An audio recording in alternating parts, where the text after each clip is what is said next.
शिव भंगिया पीसी। Music by Roshan Singh।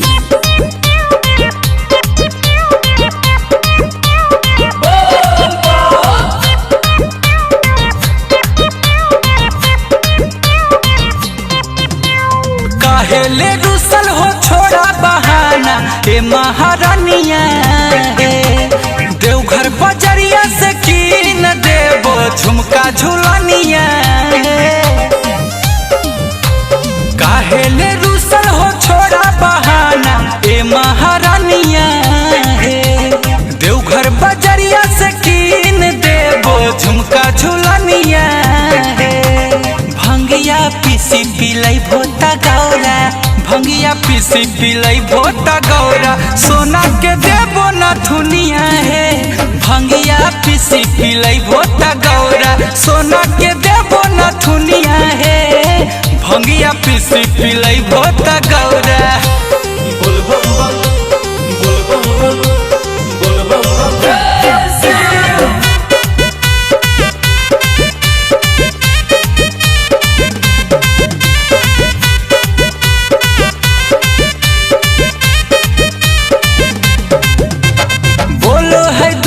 गंजेड़ी भांगेड़ी Bhola तो हर बदनाम है।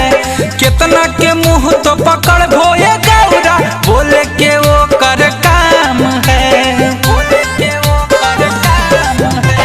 बोलो है दुनिया गंजेड़ी भांगेड़ी भोला तो हर बदनाम है। कितना के मुंह तो पकड़ भोए गौरा बोले के वो कर काम है। करो नहीं गौरा तो चिंता बेकार छूटे वाला नहीं है यादत हमार। करो नहीं गौरा तो चिंता बेकार छूटे वाला नहीं है यादत हमार। गौरा बुझा हमार परेशानियाँ है परेशानियाँ है परेशानियाँ है। भंगिया पीसी पिलाई भोता गौरा भंगिया पीसी पिलाई भोता गौरा सोना के देबो न थुनिया है। भंगिया पीसी पिलाई भोता गौरा सोना के देबो न थुनिया है। भंगिया पीसी पिलाई भोता गौरा। पिलाई भोता गौरा। जय शिव भंगिया पीसी।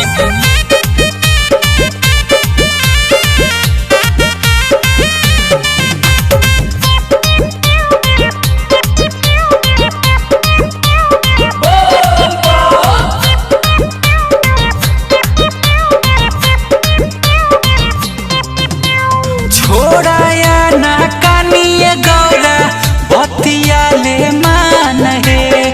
कत समझियो गांजा भंगिया है जान है। भंगिया है जान है। छोड़ाया ना कानिए गौरा बतिया ले मान है। कत समझियो गांजा भंगिए है जान है। कैले हो चेहरा मलिन की चाही तोरा हम सब देबो किन। कहले कैले हो चेहरा मलिन की चाही तोरा हम सब देबो किन। अमन गुंजन के चला दोकनिया है दोकनिया है दोकनिया है। भंगिया पीसी पिलाई भोता गौरा भंगिया पीसी पिलाई भोता गौरा सोना के देबो न थुनिया है। भंगिया पीसी पिलाई भोता गौरा सोना के देबो न थुनिया है। भंगिया पीसी पिलाई भोता गौरा। अरे मान जाना।